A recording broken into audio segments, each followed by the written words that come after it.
Hello, beautiful. I am Debbie, loving Debbie Soulfully. Welcome to my Be True series. Today's message is for you. I want you to know that you are not alone. You are never alone.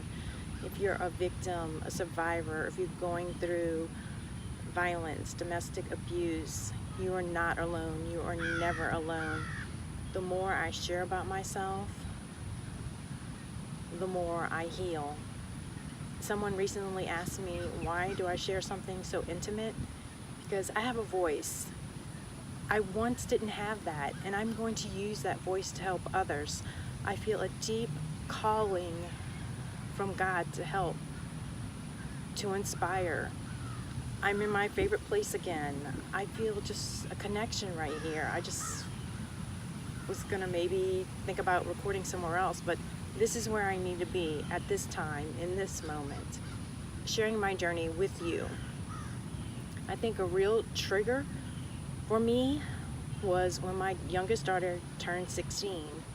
I looked at her and thought, wow, she's so vulnerable. She's a baby, she's so young. And I was married at that age. How could my dad have signed for me to get married? Why didn't he fight for me? There was a time when he looked at me and looked at my arms and said, are you getting abused? And I said, no, I'm not. I just ran into a door. And he said, okay, and that was it. But I understand why now, because he didn't know how to fight for himself. So how could he fight for me, his child? I get it now. At one time I didn't understand this. The reason I say my pain is my gift, it's my story, because it is my gift to you. It is my pain that I'm sharing. It is my story. It's who I am, who I have become. I have this calling so deep to share, which scares me, and that's why I need to share it. And when I come out here and I feel this calling, I have to do it right then and there, because the longer I put it off, the longer I try to hold it in, is the less chance I'm going to share. So that's why I do it when I feel it. Tomorrow makes my 1-year YouTube anniversary, which I'll be sharing this video tomorrow, November 5th.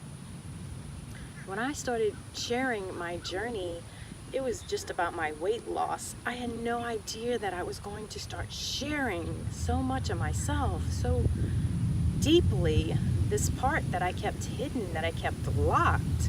I didn't share this because it was just locked inside of me. I was afraid to release what was inside of me. I had a friend that sent me a message saying she was shocked. She had no idea that I had gone through this. She didn't know me at that time when I was married. I understand how shocking some of this stuff can be to someone, because as a person that's abused, when we're going through it, we hide it. I mean, my marks and bruises were rarely on my face. They were on places you couldn't see. So I showed up to work, and I worked as if everything was normal. But it wasn't. Inside I was dying. And if you're going through this, I know how you feel. You are not alone, baby. You are not. I feel your pain. There was a time, that night, that horrible night, that I will never forget. Even though I have forgiven him, I will never forget it, because the words are embedded in my brain. If you ever leave me, I will kill you before I let you be with someone else.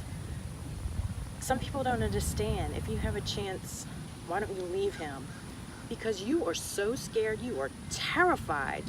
That night that happened, when I was being strangled repeatedly, I tried to escape many times. It was back in the 80s, so I had the phone that you pull, a phone that's attached to the wall. And I had grabbed it at one point and was gonna hit him over the head, and he laughed and said, what are you gonna do, call the police? And he yanked it out of the wall. And then there was another situation that same night. I was taking my head, we had a low picture window, and our bed was right there, and I was literally, as he was trying to kill me, I was knocking my head against the window, and I broke that glass. He thought it was because I was trying to kill myself. It's ironic. You're trying to kill me, I'm going to kill myself? Okay. I guess he thought I was trying to end it. But no, it was a call for attention. I was hoping someone would notice. Someone would call the police. He even called the police. because he said, oh, now I'm going to have to pay for that window. They were in my bedroom. And I think it was one policeman, I don't even really remember. But I can feel my heart pounding right now as I share this. But I was so terrified to even say anything. I didn't say a word, and there was a police in my bedroom. I couldn't speak and say, help me. I thought he would see through me. He would see the bruises. He would see the timid, shy, fearful girl that I was, but he didn't. He didn't even ask if I was okay. He didn't ask anything. He just said he knew the window was broken from the inside, because he can tell the way the glass landed. But he took the report and he left. And I can tell you, I was so scared to say a word, because I thought, what if that police doesn't believe me and he just leaves? I'm going to die right there in that split second. I know my life is over. And that night, since he was taking drugs, that night he took more drugs, and the look on his face when he said, you see how I was last night? Tonight is even going to be worse. I knew right then and there I had to keep fighting. Any chance I had, I was going to go for it. I was going to make my escape, and that's exactly what I did. I got out. I got free. Each time I share my story, I am taking back my power. I have a voice, and I'm going to use it. Even though I don't feel that pain anymore, it's empowering to lift up your words, to put them out there, to help others. I'm telling you, baby, you are not alone. I am here. I am trembling as I say this, because I can't believe that I'm here today, that Jesus saved me, that God saved me, that I said I wasn't going to cry this time. I said I was not going to cry on camera. Ugh. Okay, God, I get it. You want me to cry. You want me to show every emotion. I get it. So I'm showing my emotions. I'm not going to edit my videos, because I want to show the truth. It's about being real. It's about being me. I was so ashamed of my past. I kept it hidden. The enemy was shame. It wanted to keep me in the dark. It wanted to keep me in fear. But by taking back my power, I am no longer ashamed to share what happened to me. I am releasing those chains, releasing those bondage, and I feel empowered. And I can't say it enough. You are not alone. I feel your pain. I know what you're going through. There is hope.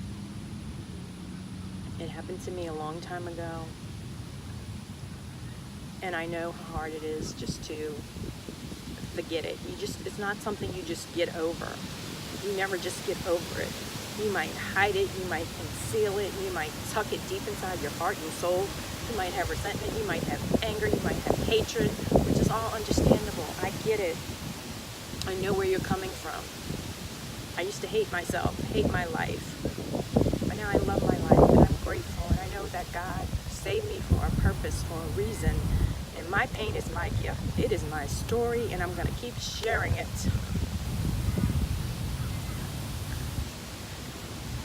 And to think my video was going to be about my 1-year YouTube anniversary, that's what this video was going to be about. And I started thinking otherwise, and I knew that I had a message, a story to share. And I knew that I didn't want anyone to feel alone, to know that they are loved, they are beautiful, they are worthy, they are precious, their life is beautiful, they are worth so much. Keep believing in you, baby. Keep believing in you. Keep having strength. Keep fighting. Keep believing in God. You have a purpose. I love you. Just keep fighting. I love you, love you, love you, love you.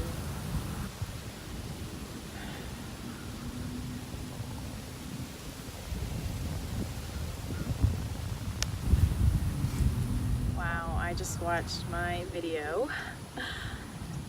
Wow. That was a lot of release. I want you to know that there's hope.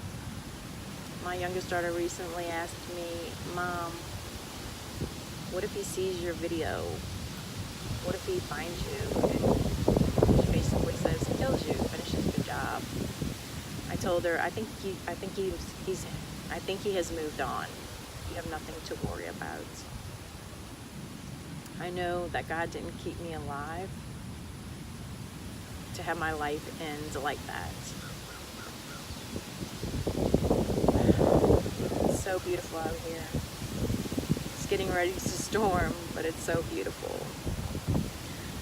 I'm going to take some time and just meditate and thank God.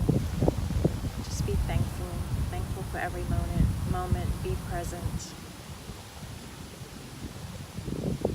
Just share what you feel in your heart. Keep a journal, whatever it is. Whatever you feel a calling, whatever you feel your purpose is. Don't wait. You never know who you're inspiring, who you're helping. Just continue to be true, be loved, and always, always be you. I love you. Big hugs from me. Have an amazing, beautiful, blessed day.